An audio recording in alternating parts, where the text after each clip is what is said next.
जय हिंद प्यारे साथियों, कैसे हैं आप सभी। उम्मीद करते हैं आप लोग बहुत ही अच्छे होंगे। प्यारे साथियों, मैं आपको बता दूं कि क्लास 12th के जो हिंदी हम लोग पढ़ रहे हैं उसके 12वें नंबर चैप्टर पे हम लोग आ चुके हैं, और जिसका नाम तिरिच है, समझे। और इसके लेखक जो है उदय प्रकाश जी है, और इस पार्ट का आज लास्ट क्लास होने वाला है। यानी ऑब्जेक्टिव के साथ ही यह चैप्टर क्या हो जाएंगे, समाप्त हो जाएंगे। तो ये 12वें नंबर चैप्टर के ऑब्जेक्टिव को आज हम लोग देखने वाले हैं। तिरिच के जितने सारे ऑब्जेक्टिव है, इस पार्ट में बहुत सारा ऑब्जेक्टिव है, ठीक है। तो उन सभी ऑब्जेक्टिव को देखने वाले हैं। चलिए शुरू करें। उससे पहले आपके लिए एक प्यारा सा मोटिवेशनल लाइन है कि वो पल भी आएगा जिसकी ख्वाहिश है आपको, वो पल भी आएगा जिसकी ख्वाहिश है आपको, बस रब पर रखो भरोसा, वक्त का एतबार करो। प्यारे साथियों, आपको थोड़ा सा धैर्य बनाए रखना है, और तभी जाके वो पल आएगा जो जिसकी ख्वाहिश आप रखते हैं। पहला क्वेश्चन आपके सामने कौन सा है, देख लीजिए। वो कौन सी कृति उदय प्रकाश जी की है, आपको बताना है। इनमें से 4 प्रश्नों में से कौन सी कृति उदय प्रकाश जी की है, बताना है। आपको एक बात याद रखने हैं कि हमने इसमें 75 क्वेश्चन को रखा है। 75 क्वेश्चन कंप्लीट होने के बाद ही आपको इस क्लास को छोड़कर जाना है, ठीक है। 75 क्वेश्चन जब तक कंप्लीट नहीं हो जाते हैं, आपको क्लास में बने रहना है। और साथ में यह भी देखना है कि आप 75 क्वेश्चन में से कितने प्रश्नों को सही हल कर पाए हैं, उसे आप कमेंट बॉक्स में जरूर भर के जाएंगे, ठीक है। अभी आप कमेंट कर दीजिए कि पहला क्वेश्चन जो है कौन सी कृति उदय प्रकाश जी की है। आप बताइए जरा कि कौन सी कृति जो है उदय प्रकाश की है। तो आपको पता होगा कि दरियाई घोड़ा जो है उदय प्रकाश की है। दरियाई घोड़ा आपने पाठ में बड़े अच्छा से पढ़ा है, लेखक परिचय में, कि दरियाई घोड़ा जो है वो उदय प्रकाश जी की है। आगे आइए, क्वेश्चन नंबर 2 देखिए। क्वेश्चन नंबर 2 क्या कहता है, तिरिच के लेखक कौन है। जल्दी से कमेंट बॉक्स, आप कमेंट बॉक्स भरते चलिए, ठीक है। तिरिच के लेखक कौन है, आप बताइए। तिरिच के लेखक कौन है। क्या मल्यज है, क्या उदय प्रकाश है, क्या भगत सिंह है, क्या मोहन राकेश है। तो आपको याद होगा कि तिरिच जो पाठ हम पढ़ रहे हैं उसके लेखक जो है उदय प्रकाश जी है। कौन है, उदय प्रकाश जी। आगे बढ़ते हैं क्वेश्चन नंबर 3 पे। क्या कहता है क्वेश्चन नंबर 3, तिरिच क्या होता है। तिरिच क्या होता है, पाठ में उन्हें बहुत अच्छा से आपको पढ़ाया है कि तिरिच क्या होता है, कि विषखापर होता है। क्या होता है, विषखापर है। जो जहरीला लिजार्ड भी आप बोल सकते हैं, छिपकली की तरह का, समझे। जहरीला लिजार्ड बोल सकते हैं, या आप कहिए तो विषखापर इसे बोला जा सकता है, ठीक है। आगे बढ़े अगले क्वेश्चन की तरफ। क्वेश्चन नंबर 4 क्या कहता है आपका, अरेबा परेबा उदय प्रकाश की कौन सी कृति है। अरेबा परेबा लेखक परिचय में बड़े अच्छा से हमने पढ़ा दिया है कि जो अरेबा परेबा है वो कहानी संग्रह है। क्या है, कहानी संग्रह। यहीं पे अगर रहता अबूतर कबूतर, तो अबूतर कबूतर क्या हो जाता, कविता संग्रह हो जाता। याद रखना है, अबूतर कबूतर क्या होता, कविता संग्रह होता। और अरेबा परेबा क्या है, कहानी संग्रह है, ठीक है। बढ़े आगे, अगले क्वेश्चन की तरफ आइए। क्वेश्चन नंबर 5 क्या कहता है, कहानीकार को सपने में बोलने और चीखने की आदत है, यह किसने बतलाया। किसने बतलाया, आप जल्दी से बता दीजिए। लेखक के पिता ने, लेखक यानी कहानीकार के पिता ने, कहानीकार के भैया ने, कहानीकार की माँ ने, या कहानीकार के चचा ने। तो आपको पता होगा कि लेखक की माँ ने यानी कहानीकार के माँ ने बताया कि मतलब कि जो कहानीकार है उनको नींद में बोलने और यानी चीखने और चिल्लाने की आदत है, ठीक है। आगे बढ़िए अगले क्वेश्चन की तरफ। तिरिच को कैसी कहानी माना जाता है। तिरिच को, जो तिरिच हम लोग पढ़े हैं, वो कैसी कहानी, कहानी तो है पर कैसी कहानी माना जाता है। तो याद रखिएगा, एक जादुई यथार्थ की कहानी माना जाता है। क्या माना जाता है, जादुई यथार्थ की कहानी माना जाता है। अगले क्वेश्चन की तरफ बढ़िए। देखिए क्वेश्चनों की संख्या बहुत ज्यादा है, इसलिए हम लोग थोड़ा सा तेजी से बढ़ेंगे, ठीक है। ऐसा ना हो कि 1.5 घंटा खींच ले। यही आपको याद रखना है, तिरिच कहानी की केंद्रीय घटना का संबंध किससे है। मतलब कि जो तिरिच कहानी है वो किसके इर्द गिर्द घूमता रहता है। तो प्यारे साथियों, आप सबको पता होगा जो तिरिच कहानी है वो किसके इर्द गिर्द घूमता रहता है, ये कहानीकार के पिता के इर्द गिर्द। यही तो है जो यहाँ बहुत मौन रख रहते थे, बहुत कम माने बोलते थे। उसके बाद ये शहर जाते हैं, शहर में इनके साथ बहुत मतलब कि ये होता है, समझ रहे हैं, दुर्व्यवहार होता है। तो ये सब जो है कहानी पूरी की पूरी जो है पिताजी के इर्द गिर्द घूम रहा है। तो इसके केंद्रीय जो घटना है वो किसके संबंध में है, तो आपको याद रखना है कहानीकार के पिता के संबंध। अगले क्वेश्चन की तरफ बढ़िए। लेखक को किसने 3-300 के 3 नोट दिए थे।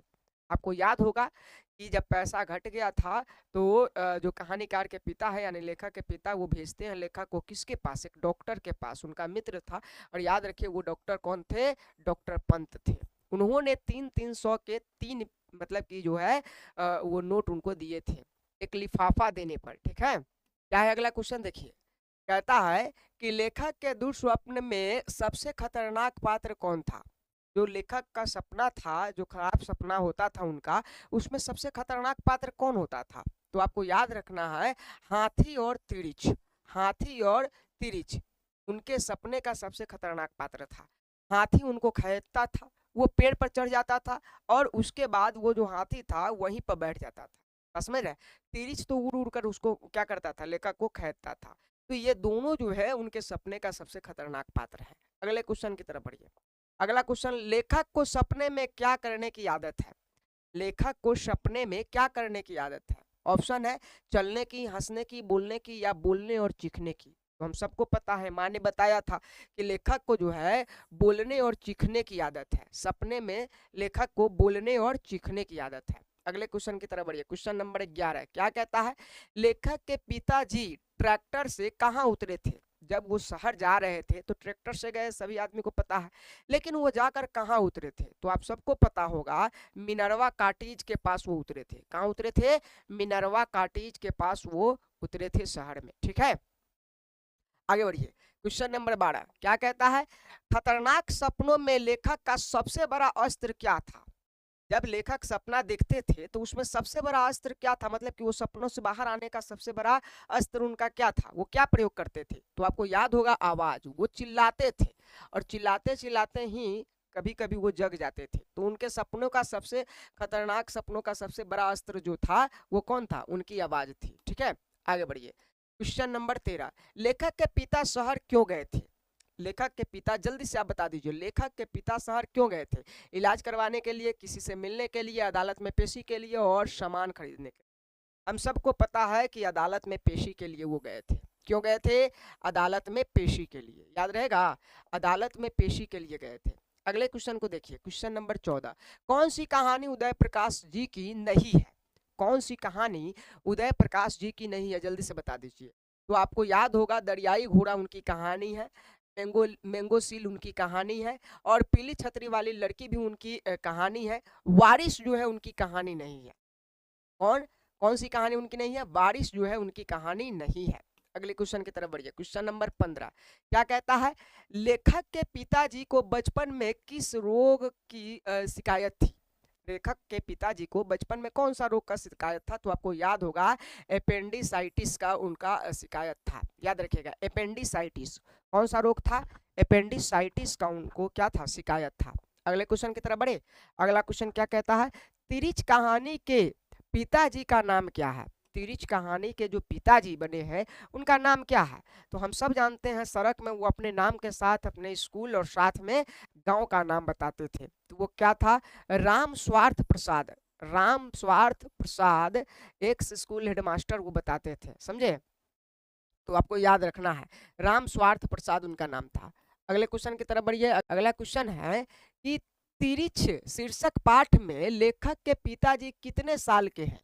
आपको बताना है, तिरिच शीर्षक जो पाठ है उसमें लेखक के पिताजी कितने वर्ष के हैं? 55 वर्ष के हैं। कितने वर्ष के हैं? 55।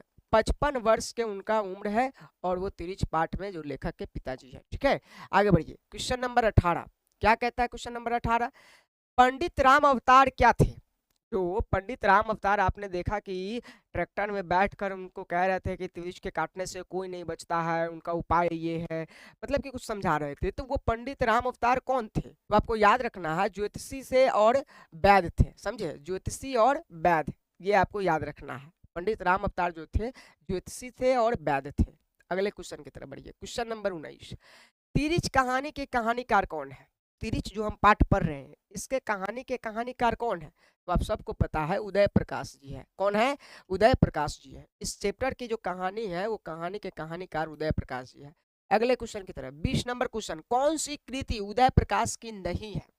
कौन सी कृति जो है उदय प्रकाश की नहीं है? हम सबको पता है, और अंत में प्रार्थना उन्हीं का है। उसके बाद पॉल गोमरा का स्कूटर उन्हीं का है। पीली छतरी वाली लड़की उन्हीं का है। कौन नहीं है?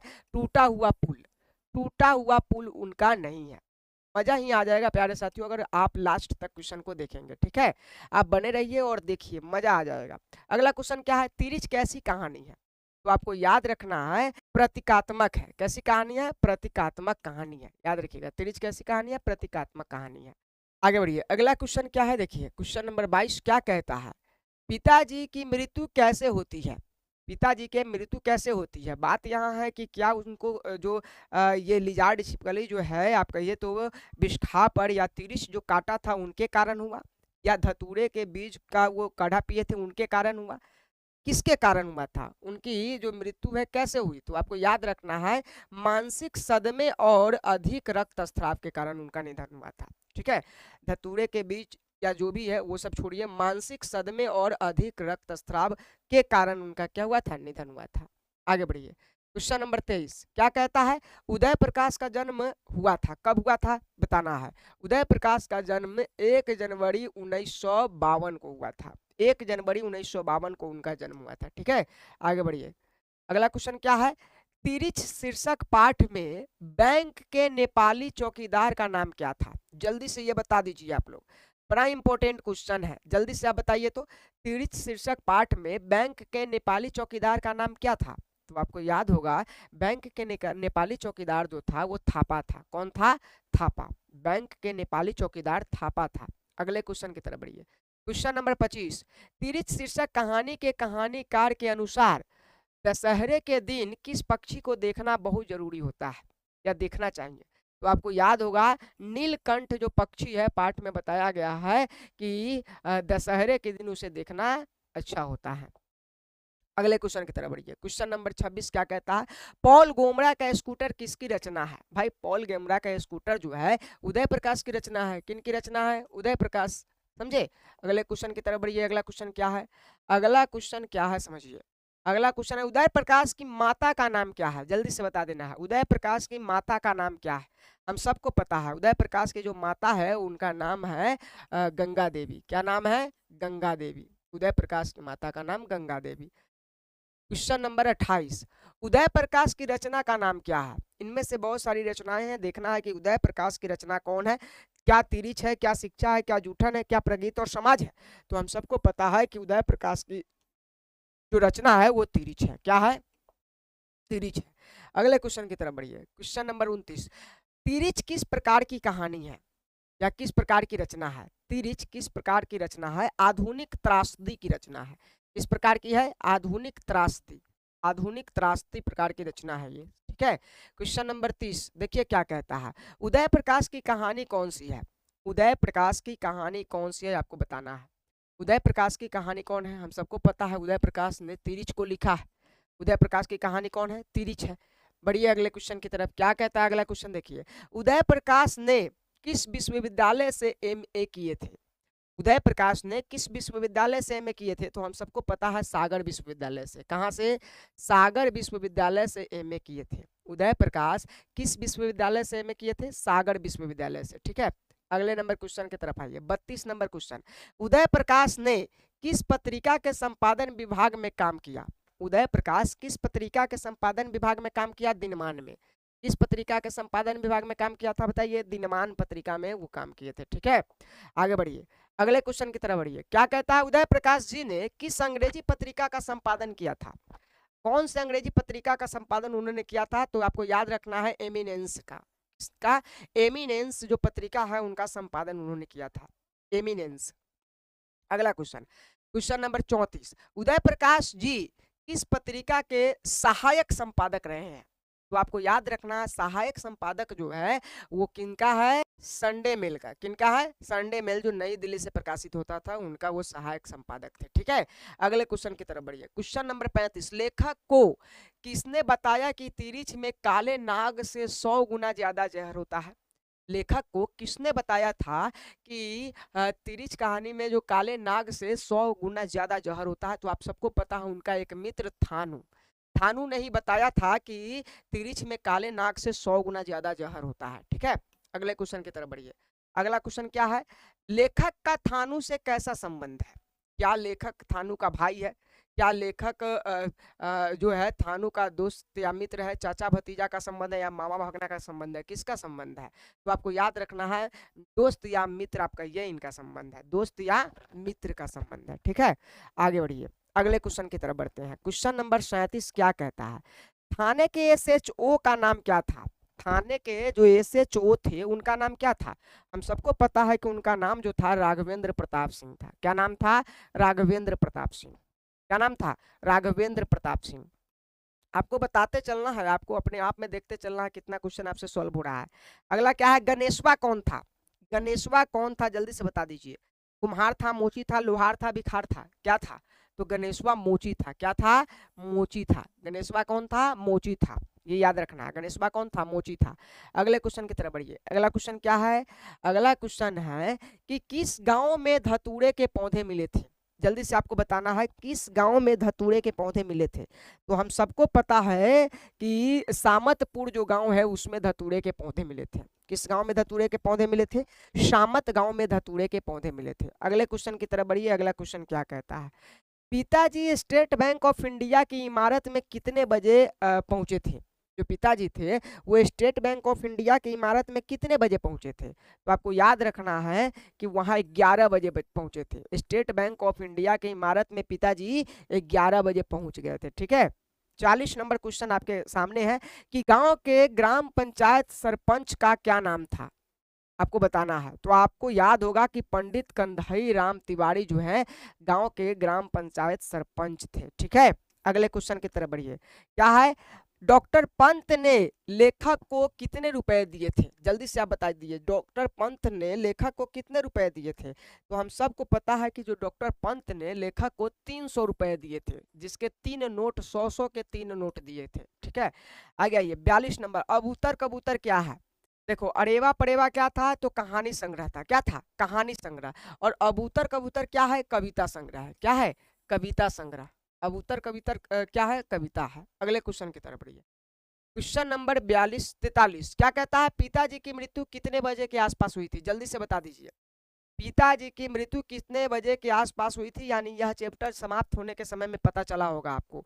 आपको ये ऑप्शन दिए गए हैं 3:15 बजे, 11:15 बजे, 7:15 या 6:15 बजे। कितने बजे हुए थे? तो आपको याद रखना है पिताजी की जो मृत्यु है वो 6:15 बजे हो गई थी। ठीक है।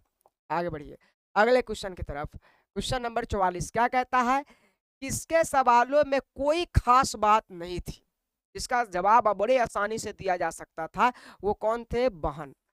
बहन जो छोटी सी थी वो लेखक और पिताजी के साथ जब टहलने जा रही थी तो वो बहन कई चीजों को देखकर सवाल करती थी, समझे? तो उनकी सवालों में कोई खास बात नहीं था जो पिताजी को जवाब देना पड़ता। उनकी सभी सवालों का जवाब मैं खुद दे दिया करता था। ठीक है। अगले क्वेश्चन की तरफ 45 नंबर क्वेश्चन आपके सामने। नेशनल रेस्टोरेंट के मालिक का नाम क्या था? नेशनल रेस्टोरेंट के मालिक का नाम क्या था? सरदार सतनाम सिंह। क्या था? सरदार सतनाम सिंह उनके रेस्टोरेंट के मालिक का नाम था। ठीक है। अगले क्वेश्चन की तरफ बढ़िए। क्या कहता है? नेशनल रेस्टोरेंट में प्लेट कप धोने वाले नौकर का नाम क्या था? देखिए इसमें दो थे, एक नौकर था और एक ऐसा नौकर जो प्लेट कप धोता था। तो प्लेट कप धोने वाले नौकर के जो नाम था वो हरि था। क्या था? हरि। प्लेट कप धोने वाले नौकर का नाम क्या था? हरि था। अगले क्वेश्चन की तरफ बढ़ा जाए। अगला क्वेश्चन क्या है? अगला क्वेश्चन है कि नेशनल रेस्टोरेंट में नौकर का नाम क्या था? याद रखिएगा, नेशनल रेस्टोरेंट के नौकर का नाम सत्य था। क्या था? सत्य। याद रखिएगा। नेशनल रेस्टोरेंट के जो मालिक थे वो सतनाम सिंह थे और उनके जो प्लेट कप धोने वाले नौकर थे उनका नाम था हरि। और जो उसके नौकर थे जैसे खाना पीना पहुंचाने वाले चाहे जो भी है तो उनका नाम सत्य था। क्या है? सत्य। अगले क्वेश्चन की तरफ बढ़े। अगला क्वेश्चन क्या है? अगला क्वेश्चन है पिताजी को झाड़ फूक करने कौन आया था?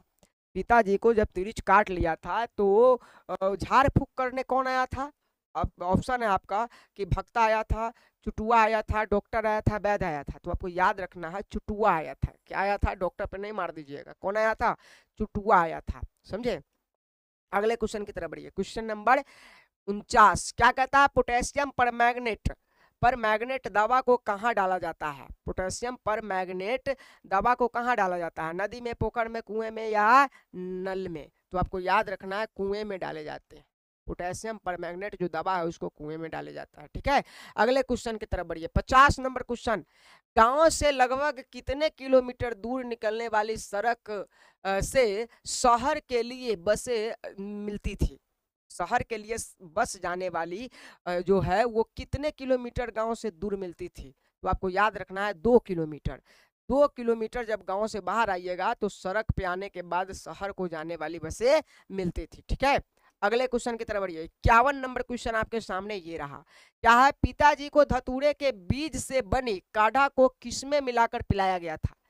पिताजी को धतूरे के बीज से बनी काढ़ा को किसमें मिलाकर पिलाया गया था? तो आपको याद रखना है, चाय में मिलाकर पिलाया गया था। किसमें?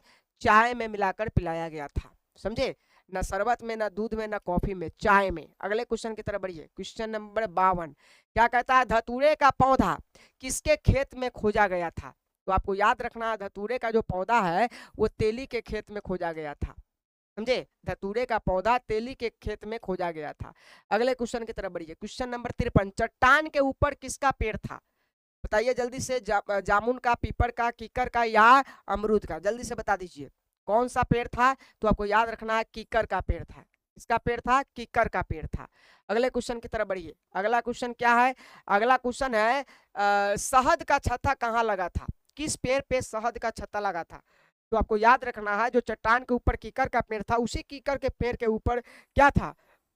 एक शहद का छत्ता लगा हुआ था, कीकर के पेड़ पर। ठीक है, अगले क्वेश्चन को तरफ क्या है? 55 नंबर क्वेश्चन, चट्टान से जरा हटकर जमीन पर घास के ऊपर किसकी लाश पड़ी हुई थी? आपको बताना है। तो आपको याद होगा कि जब पिताजी किसको मार कर आए, तिरिच को मार कर आए थे, तो उसी की लाश वहां पड़ी हुई थी। तो आपको याद रखना है, किसका लाश होगा? तिरिच का। किसका? तिरिच का लाश चित पड़ा हुआ था वहां पे। ठीक है, अगले क्वेश्चन की तरफ बढ़िए। अगला क्वेश्चन क्या है? पिताजी 11 बजे कहाँ दिखे? पिताजी 11 बजे कहाँ दिखे? तो आपको याद रखना है, देश बंधु मार्ग पर दिखे थे, न हाईवे पर, न रेल मार्ग पर, देश बंधु मार्ग पर। अब क्यों यहाँ दिखे थे? क्योंकि यहीं से 11 बजे ही पिताजी कहाँ प्रवेश कर जाते हैं? स्टेट बैंक ऑफ इंडिया में। क्यों? क्योंकि इसी मार्ग पर स्टेट बैंक ऑफ इंडिया भी था। ठीक है, अगले क्वेश्चन की तरफ बढ़िए। 57 नंबर क्वेश्चन क्या कहता है? किस बैंक की इमारत देश बंधु मार्ग पर थी? बस आ ही गया। तो आपको याद रखना है, state bank of India. State bank of India की जो इमारत थी वो कहाँ थी? देश बंधु मार्ग पर थी। अगले क्वेश्चन की तरफ बढ़िए। 58 नंबर क्वेश्चन, लेखक के गांव के कौन से व्यक्ति शहर में भूमि विकास सहकारी बैंक में क्लर्क हैं? आपको बताना है। तो आपको याद होगा कि वो कौन थे? रमेश दत्त। कौन थे? रमेश दत्त जो थे वो भूमि विकास सहकारी बैंक में क्लर्क का काम करते थे। कहाँ? शहर में। अगले क्वेश्चन की तरफ बढ़िए। 59 नंबर प्रश्न आपके सामने है, स्टेट बैंक ऑफ इंडिया के जो कैशियर थे वो कौन थे? आपको याद ही होगा, अग्निहोत्री। कौन थे? अग्निहोत्री। कैशियर कौन थे? अग्निहोत्री। और मैनेजर कौन थे? मेहता। समझे? चौकीदार, जो नेपाली चौकीदार था वो कौन था? थापा। ठीक है, ये सब का याद रखिएगा, पाठ पढ़े हैं मजे से, कोई दिक्कत नहीं होगा। स्टेट बैंक के कैशियर के मेज पर लगभग कितने हजार रुपए की गड्डी रखी हुई थी? तो आपको याद होगा। अब बताइए जरा सा, 1,25,000, 28,000 या 30,000, कितने हजार की गड्डी रखी हुई थी जब पिताजी कैशियर के पास पहुंचते हैं? आप सबको पता होगा, 28,000 की गड्डी रखी हुई थी। ठीक है, अगले क्वेश्चन की तरफ बढ़िए। 61 नंबर प्रश्न, 61 नंबर प्रश्न आपके सामने ये रहा, स्टेट बैंक में नेपाली चौकीदार कौन था? ये सबको पता है, नेपाली चौकीदार कौन था? थापा था। स्टेट बैंक में नेपाली चौकीदार कौन था? थापा था। ठीक है, अगला क्वेश्चन देखिए। अगला क्वेश्चन है, स्टेट बैंक में किसने पिताजी को दबोच लिया और मारता हुआ कॉमन रूम की तरफ ले जा रहा था? तो हम सबको पता होगा, नेपाली चौकीदार जो थापा था, यही चौकीदारी निभाते हुए पिताजी को दबोच लिया और उनको मारते हुए कहाँ ले जा रहे थे? ये कॉमन रूम की तरफ ले जा रहे थे। अगले क्वेश्चन की तरफ बढ़िए। स्टेट बैंक के एक चपरासी राम किशोर की उम्र क्या थी, जिन्होंने आते हुए शायद दिखा नहीं था पिताजी को, नहीं तो वो दरवाजे से ही क्या करते? बाहर कर देते। तो वो कौन था? मतलब कि कितने वर्ष के थे? राम किशोर तो थे, लेकिन कितने वर्ष के थे? तो आपको याद रखना, लगभग 45 वर्ष के थे। कितने वर्ष के? 45 वर्ष से। उनको भी डर था कि हमारे रहते हुए, हमारे न रहने पर, चाहे जैसे भी वो अगर आ गया है अंदर, तो कहीं हमें नौकरी से निकाल न दिया जाए। ठीक है, अगले क्वेश्चन की तरफ बढ़िए। 64 नंबर क्वेश्चन, स्टेट बैंक के असिस्टेंट ब्रांच मैनेजर कौन थे? स्टेट बैंक के असिस्टेंट ब्रांच मैनेजर कौन थे? आपको याद होगा, मेहता जी। कौन थे? मेहता जी। समझे? जिन्होंने कहा था कि बिना इनकी तलाशी लेने बाहर नहीं जाने देना। बाद में कहा कि तलाशी लेकर छोड़ दो। ठीक है, अगले क्वेश्चन की तरफ बढ़िए। किसने कहा कि इस आदमी की अच्छी तरह से तलाशी ले लेना, उसके बाद ही बाहर निकलने देना? आ ही गया, किसने कहा था भाई? मैनेजर साहब बोले थे, मेहता जी। ठीक है, अगले क्वेश्चन की तरफ बढ़िए। 66 नंबर क्वेश्चन क्या कहता है? स्टेट बैंक के ठीक दरवाजे के पास किसका पान का दुकान था? आपको पता होगा, जल्दी से आप पहले बता दीजिए किसका पान का दुकान था, गेस भी कीजिए। थानू का, बुन्नू का, गुन्नू का या गणेशवा का, किसका पान का दुकान था? तो आपको याद होगा बुन्नू का, बुन्नू का पान का दुकान था, जिन्होंने यह सभी कहानी को बड़े अच्छे से देखा था और वो विस्तार रूप से बता रहा था। ठीक है, अगले क्वेश्चन की तरफ बढ़िए। क्या कहता है? स्टेट बैंक से बाहर पिताजी कितने बजे निकले थे? देखिए 11 बजे तो वो स्टेट बैंक में गए थे और निकले थे 11:30 बजे। आधे घंटा में उनको खूब मजे से पीटा गया था, यहाँ तक कि शर्ट भी फाड़ दिए गए थे। मतलब कि ओट से उनको समझिए कि तो यहाँ पे खून टपक रहा था, बहुत मार मारा गया था। ठीक है, अगले क्वेश्चन की तरफ बढ़िए। क्या कहता है? पिताजी के पैसे और कागजात कहाँ छीन लिए गए थे? पिताजी के पैसे और कागजात कहाँ छीन लिए गए थे? तो आपको याद होगा स्टेट बैंक इंडिया में, स्टेट बैंक ऑफ इंडिया में ही उनके कागजात और पैसे छीन लिए गए थे। ठीक है, अगले क्वेश्चन की तरफ बढ़िए। अगला क्वेश्चन क्या है देखिए। पिताजी थाना कितने बजे पहुंचे थे? आपको बताना है पिताजी थाना कितने बजे पहुंचे थे, 1 बजे, 1:15 बजे, 1:30 बजे या 2 बजे? तो याद रखना है 1:15 बजे थाना पहुंचे थे। पिताजी जो है वो थाना कितने बजे पहुंचे थे? 1:15 बजे पहुंचे थे। ठीक है, अगले क्वेश्चन की तरफ बढ़िए। 70 नंबर क्वेश्चन। थाना के सिपाही का नाम क्या था? थाना के जो सिपाही थे उनका नाम क्या था? गजाधर शर्मा। गजाधर शर्मा जो है थाना के सिपाही थे।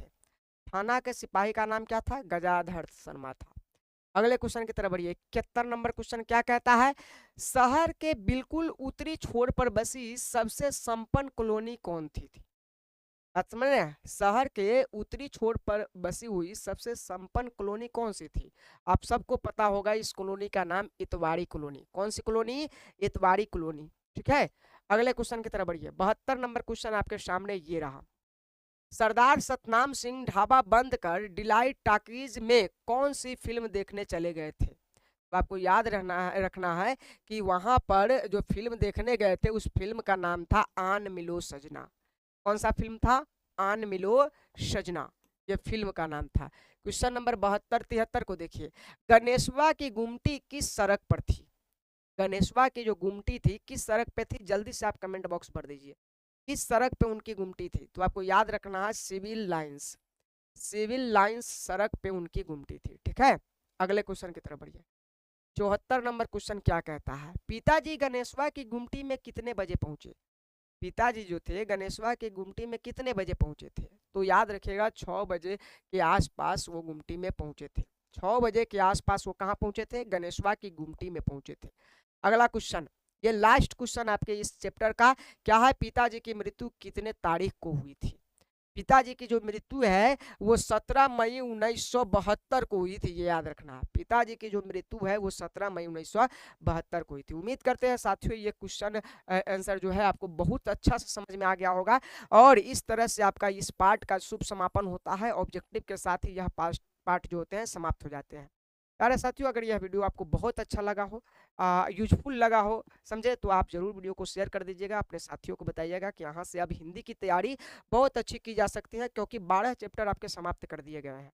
लेखक परिचय, ऑब्जेक्टिव और सब्जेक्टिव सभी के साथ आपके 12 चैप्टर समाप्त हो गए हैं और आज शाम तक भी 13वें चैप्टर को समाप्त कर दिया जाएगा। ठीक है, तो उम्मीद करते हैं ये आपको बहुत अच्छा लगा होगा। अच्छा लगा हो वीडियो को शेयर कर दीजिएगा, अभी एक प्यारा सा कमेंट करके वीडियो को लाइक कर लीजिएगा। ठीक है, नए हैं तो चैनल को सब्सक्राइब भी कर लीजिएगा। मिलते हैं अगले वीडियो में। Thank you so much.